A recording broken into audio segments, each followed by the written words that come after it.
there he is. How is my brother, Dr. Jeffrey Seif, doing? Back from Cambridge, and God only knows where else you've been since we talked last.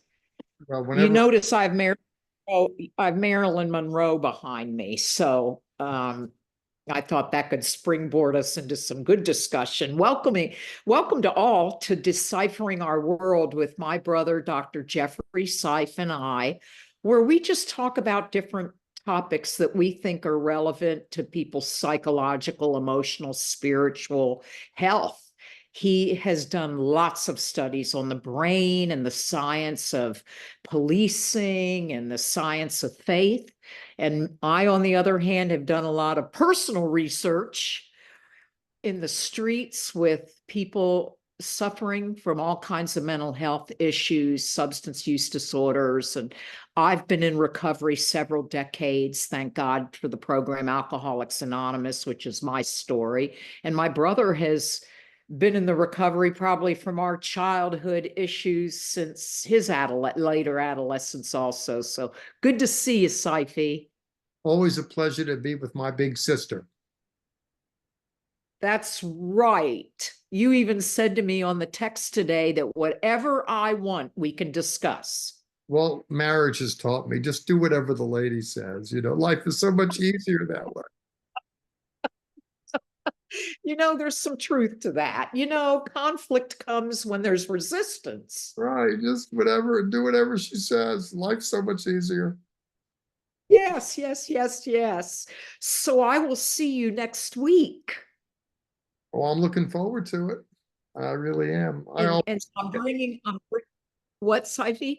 Always love getting together with you, Lisa. You're a joy. You're a firecracker. You're so much fun. Great personality, Well, great conversation, all that.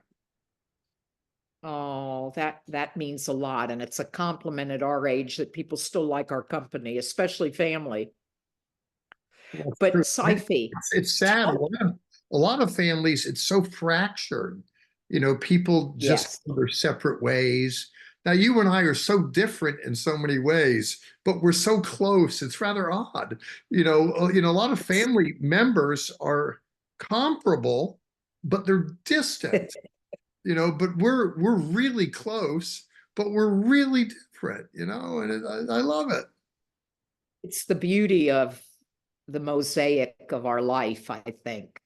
I But think yet I see us as having so much in common. And I'm bringing my best friends to your conference that I have worked with my whole adult life. And they have followed you. My friends, the Krauses, have watched you even before they've known you since Zola Levitt. Dr. Krause is very intrigued and has followed the Torah and Judaism when he was here as a physician, and now he's there with Mayo Clinic in Orlando. So they're excited to see you. And I'm excited to see you and show you off to my friends. I never thought I would want to hear anything about Messianic Judaism. And here I am just hungry to learn more about it. And every time I'm around you, I feel spiritually and theologically richer. So tell us, what is this conference, how it evolved, its relevance maybe to our world today? Well, some would say it isn't relevant because people think religion isn't relevant, and I get that. But it certainly is relevant to me and to those who participate. The uh, Messianic Judaism is like it's an interesting world. Individuals who have it's constituted by people that have one foot in the Jewish world and another foot in the Jesus world, and kind of want to do life with both of those in tandem. For instance, you and I are of Jewish extract. We went to yeshiva. We fare from that kind of world, and I accepted Jesus. Obviously, usually someone accepts Jesus. Okay, you've converted, become a Catholic, a Baptist, a Methodist, a Lutheran, or whatever. And so people realize, well, it's a bummer. So and so used to be part of our tribe, but now they've become a Baptist. But people are used to people switching camps. I mean, it happens. But the Messianic Jewish world, It's constituted by people who've accepted Jesus, but haven't opted out of the Jewish world. It's our culture, it's our heritage, and I want to be true to myself in both ways. That is to say, I really have had some kind of existential encounter with Jesus, whom we tend to refer to as Yeshua by the Hebrew name, but I'm still very much in love with Jewish culture. And not only that, respectful toward Jewish religious authorities and traditions and what have you. So, the Messianic Jewish world is constituted by people that want the best of both worlds. And because we're interested in both the Jewish story and the Jesus story, there are Jesus people, Christian people, that they don't like us because we're too Jewish, and there are Jewish people that don't like us because we're Christian. We kind of live in this Right. twilight zone because we want to have participation in both worlds. Some say we're not entitled to citizenship in either, but nevertheless, it is what it is. And there's a growing cadre of we have our scholars and rabbis now, and it's going to be a very interesting our conference. We're having a scholar come in from Israel, who's a sociologist, a philosopher, not a Jewish believer myself. He's going to be one of our keynotes. We're having a scholar, one of our own, come in from California, Dr. Jen Rosner. We have female scholars, male scholars, Israelis, Jewish believer people, and it really is an interesting bunch. You'll see. So when you say scholar, what do you mean? There's no scholars in the 12-step programs. There's no scholars in the recovery pathways of mental health and addictions. So in your world, what does it mean, scholars? You mean academics, Yeah. researchers? Well, I'll tell you what it means personally. Um, Okay. but yes, it is academically oriented that we have rabbis in our movement that have their PhDs out of Harvard and Cambridge and all the rest. And, I mentioned Jen Rosner. She is a Jewish believer. She graduated Yale. That I think part of the Jewish world, more so than other places, we tend to place a premium on education. It's just so much part of Jewish culture for a variety of True. reasons. And for Jewish believers in Jesus, AKA Yeshua, similarly, we really place a premium on education. For me, um, that, I knew that because I was interested in the things that I'm interested in religiously, I better go get a good education because people are going to think I'm crazy. And, if I don't get a good education, they're going to think I'm nuts. Now they might still think I'm nuts, but they might want to take me seriously because I've earned the right to speak as an academic. And Right. I picked up a few degrees out of Cambridge and Southern Methodist Yes. University, a prestigious school here in North Texas. So it's not uncommon in our world to be like that. So that's what I mean by scholars. I remember our dad telling us that the reason Jews are so hungry for education and doctorates and alphabet next to their name is because that's something nobody can take away from you. Yeah, And that's that anything else can be stripped, but your right. education cannot be. You're right. I don't remember hearing that from Dad, but I Yeah. remember hearing that. And that's, we're of Jewish extract. Jews have been kicked out of countries. So let's say you're a farmer, you have 100 acres and you're raising crop and cattle. Then they kick you out of the country. You got to start from scratch again. But if you have your livelihood in your brain, if you're a medical doctor, well, it doesn't matter where they kick you out. You're going to have bodies wherever you go. If you're an eye doctor, there's going to be eyes. If you're a dentist, there's going to be teeth. And so the thing is get your education up here. It travels with you.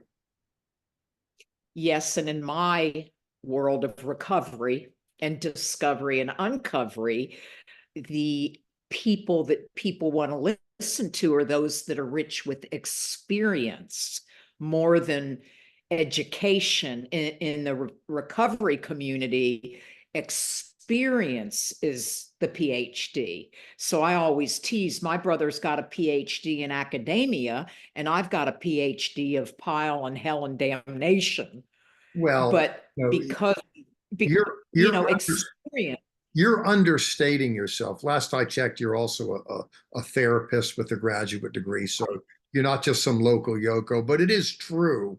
In my understanding in the recovery world, it's just real people helping real people get to and through life Right. stuff, as opposed to going to a therapist, laying down on a couch and learning how your alcoholism is related to problems you had with your mother. And here, take this pill.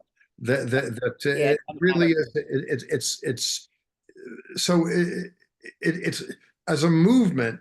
It's not rooted in academia. I get that.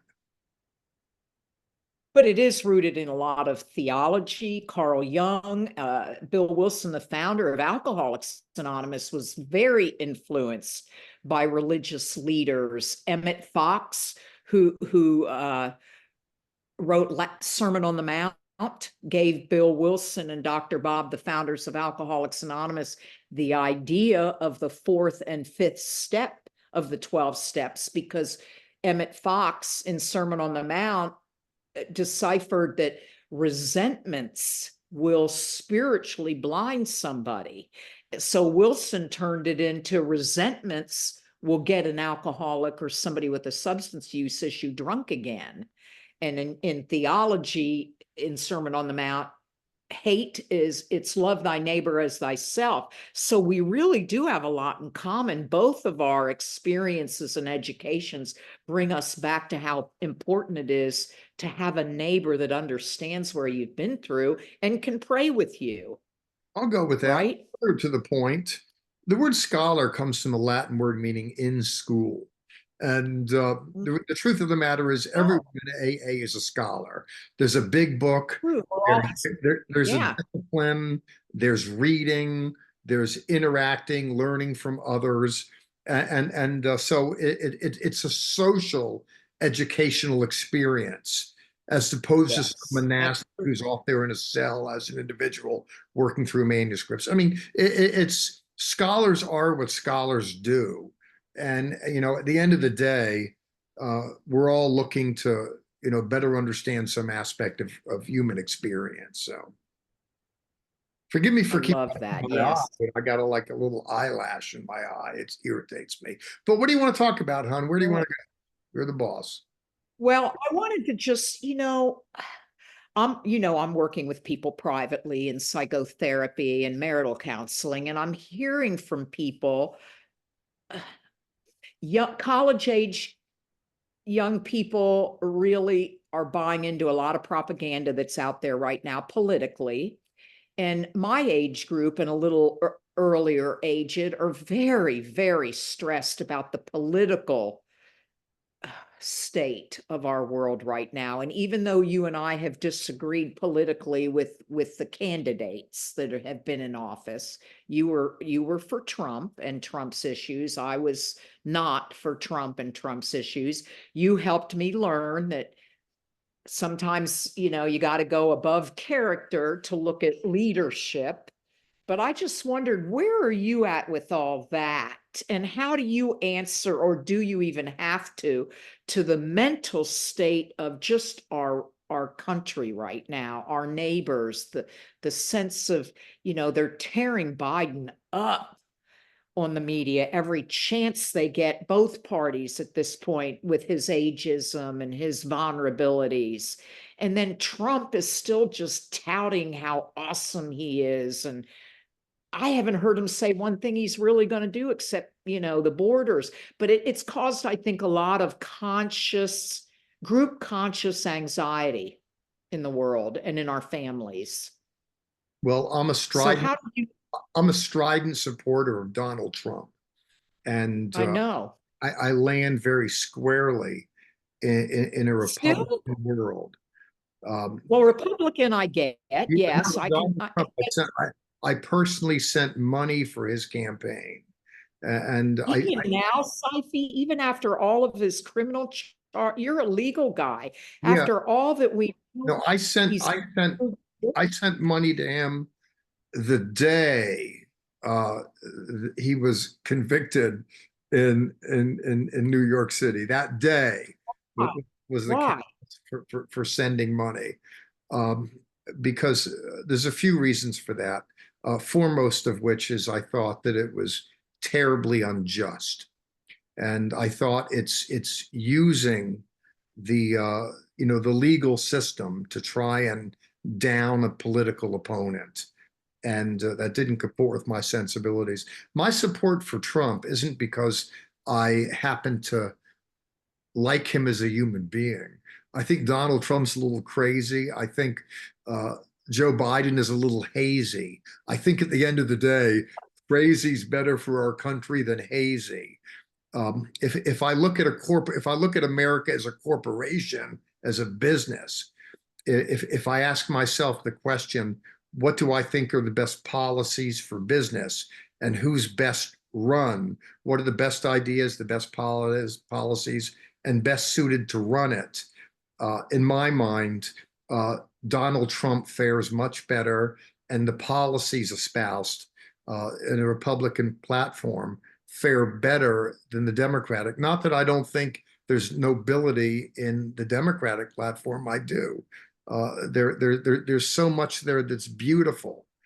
But at the end of the day, I think that the kind of vision that that Donald Trump espouses is better for us in the Well, long. I know the Republican Party is smaller than the Democratic Party, and most Jewish folks that I know lean more Democratic. And I think it's because of more, the humanitarian, social issues, poverty, women's issues, education seems to be more a Democratic lens. So how do you answer to your Jewish Democratic friends that are concerned right now about gay issues, women's issues, economic issues for the poor, capacities for people Well, to enter this land? first of all, in terms of size, um, the if you look at the aggregate votage, the difference between Trump and Biden in terms of voters is negligible. It's very close. If you look at um, where the Democratic Party is much bigger, it's big cities East Coast, big cities West Coast. Middle America, everything between Yeah. tends to go more red than blue. And in big city urban environments, the Democratic Party has always held the day.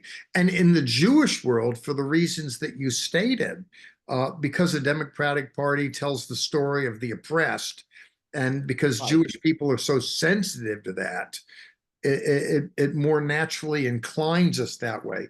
Education for the poor, helps for the underclass, for the marginalized, etc. And if you look at marginalized people, the gay community, um, And now women, women now. you know, Yeah. so the Democratic People of Party, color still. what's that? Yeah. So People of color still. I think the rhetoric of the Democratic Party has drawn the attention of those groups, but there's a difference between the rhetoric and the reality. For all that, the Democratic Party has held out promises to the urban poor, what's become of that at the end of the day? These big Democratic cities are crime ridden, they're disgraceful. San Francisco, it's Los Angeles, uh, Portland, Seattle, New York City. It's all overgrown with crime. It's out of the roof. And at the end of the day, what how has the lot of the average urban poor really improved under Mhm. that? And there's an argument that it hasn't. Um, and there seems to me something of a shifting demographic amongst the minorities toward the Republicans. By the way, do you know that it was the Democratic Party that was the party of the Ku Klux Klan? And the party of insisting on segregation and what have you.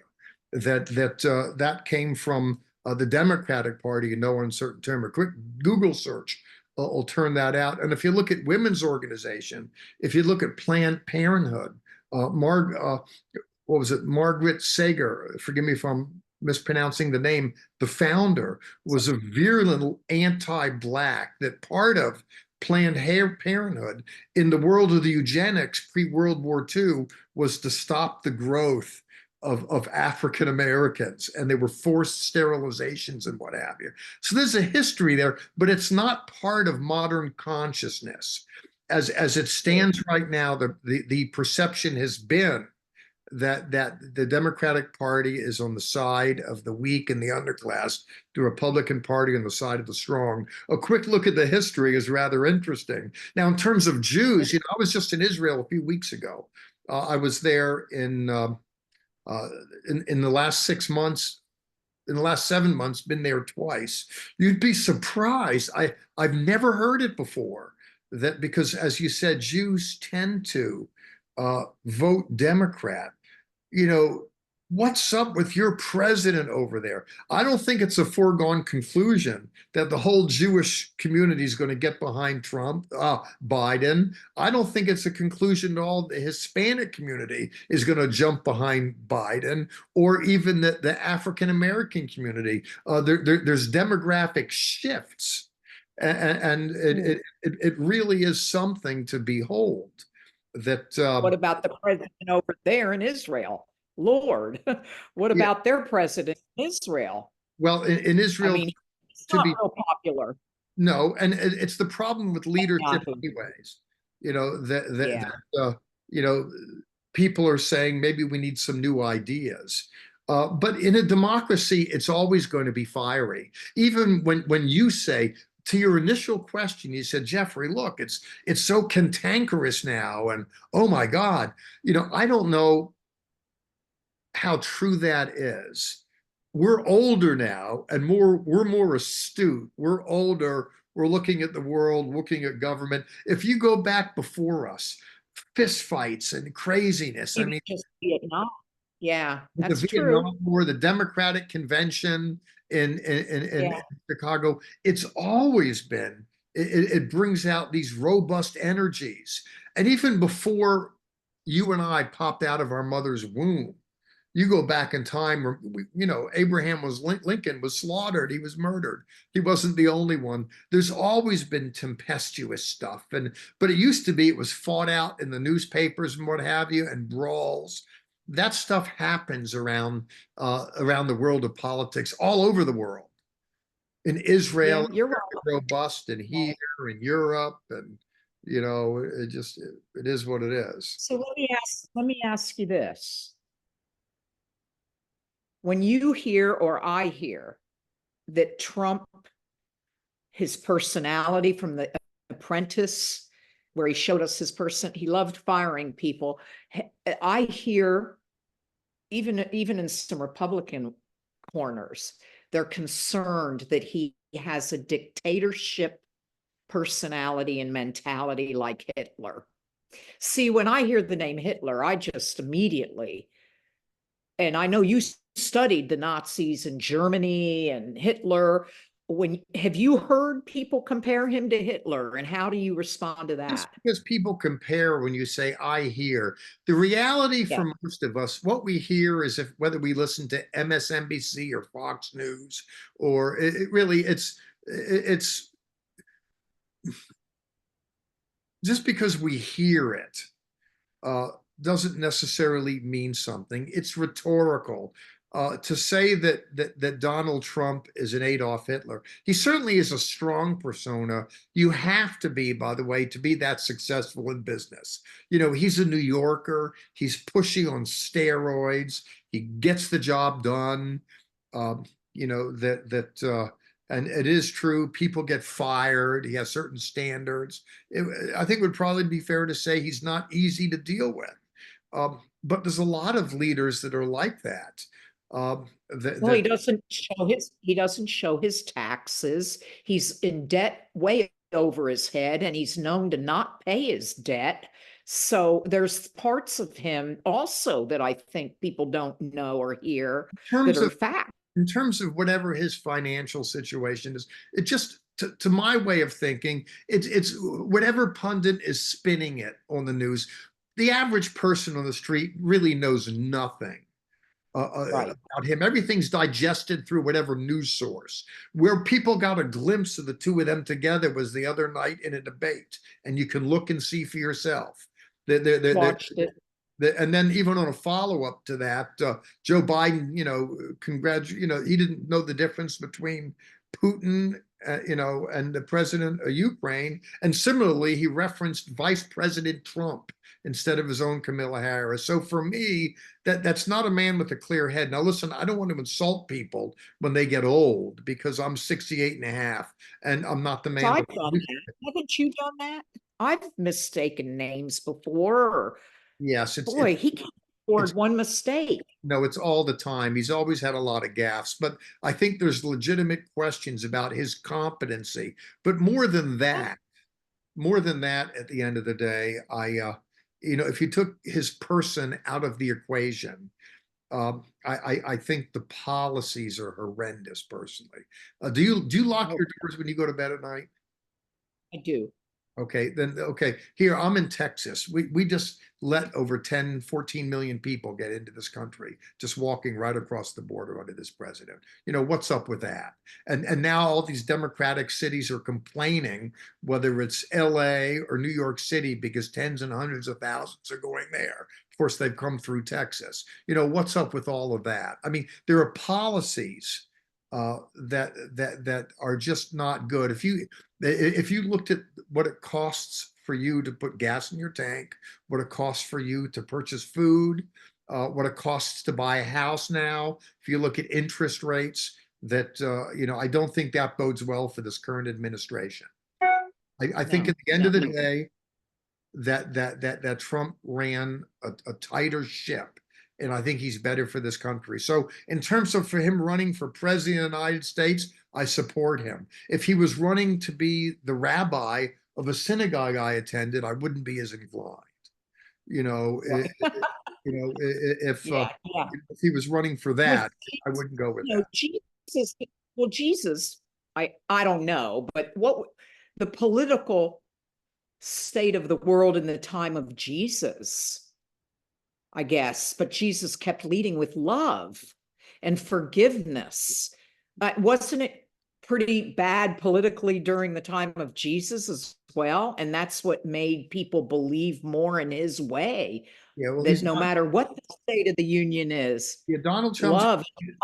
That's why I wouldn't vote for Donald Trump to be a pastor or a rabbi. That he's not representing himself as some moral exemplar. Here's the way to live. Here's the way to be as a human being. The question is, what's best for this corporation called the United States of America? At the end of the day, for this corporate business that we're engaged in a volatile world, um, what's best for that? And at the end of the day, when I look at the two platforms and when I look at the two personalities, I think Donald Trump fares better. I hope he wins this election cycle. Listen, when we look at the next one 4 years from now, I'll look at whoever's on the docket there. And if the Democratic Party has someone that comports with my sensibilities, the more so I'll go with it. But I don't. I do think, by the way, it's a weakness of the Democratic Party. It's just gone way too far left. I agree with John Fetterman, by the way. He says, I Yeah, I didn't like the him. Democratic Party, it left me. It's the world of these crazies, these AOCs. She was a bartender, for God's sake, in her mid-20s. And Who? AOC, uh, Oh, she was tending bar.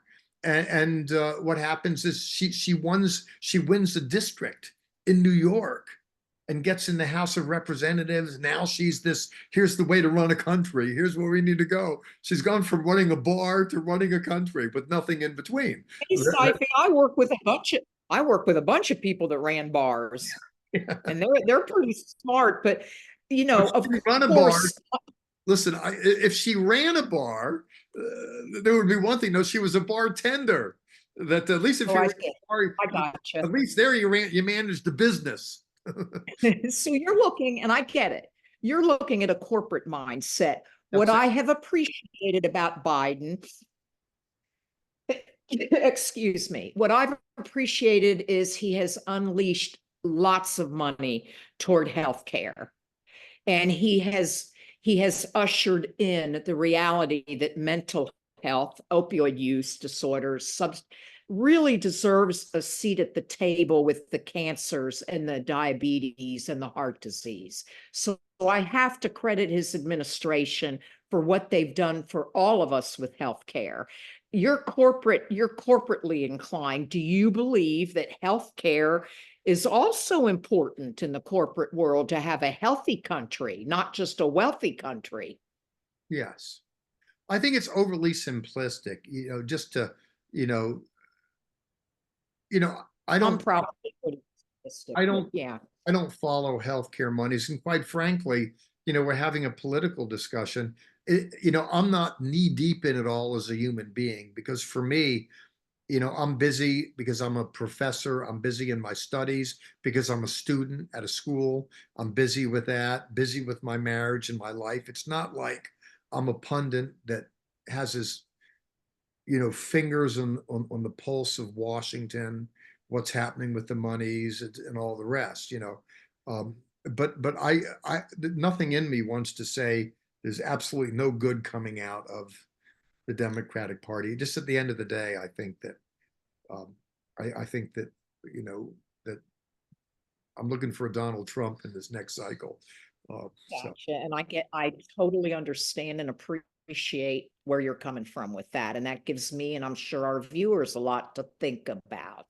So in closing, I would just love to hear about how your trip to Cambridge was, where you're at now with your research, well, and how that's going. thank you for asking. It was a bit of a crisis for me when I was there. That but it all worked out well. Um, the I met with my supervisor and I needed to reorient my research. Initially, I was set up and I had done a randomized control trial, but there were things that happened that made that more difficult, being able to sustain that.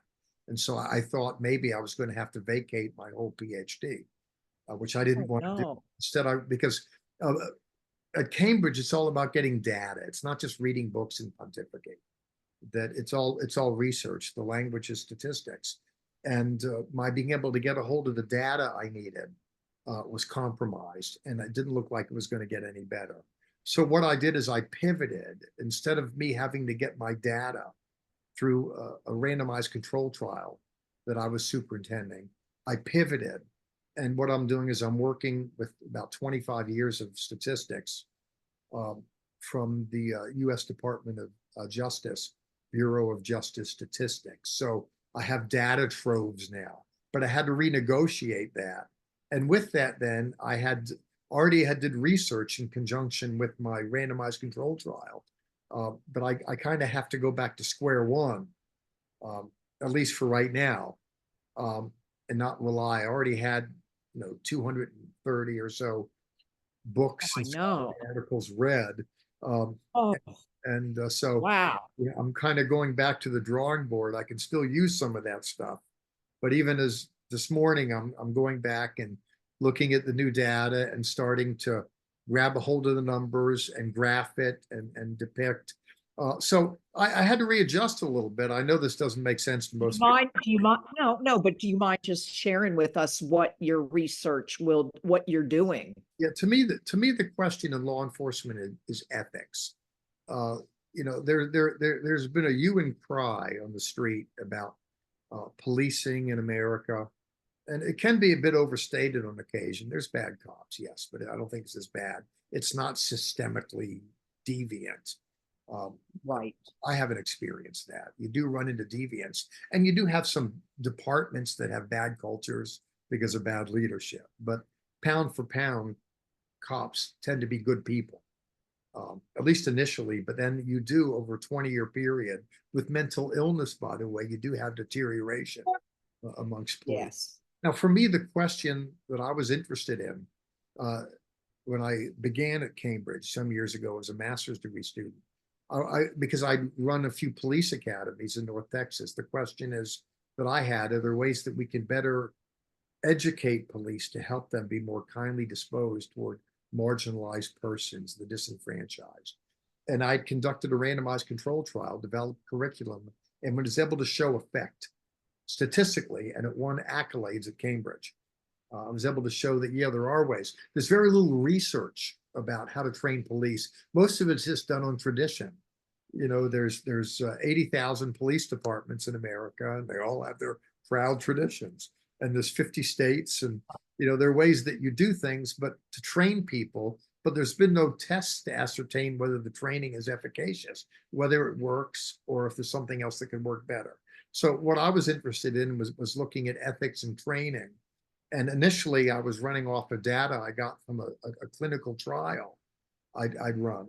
But now I'm instead using data from Bureau of Justice Statistics that's been surveying, you know, police academies for years. And the question And is for me, are they, you mean, because you looked at the training specifically to support ethical, you looked at the training. Is the stuff you have to go back now and uncover about the training systems and the training curriculums? what I'm interested in right now are trends.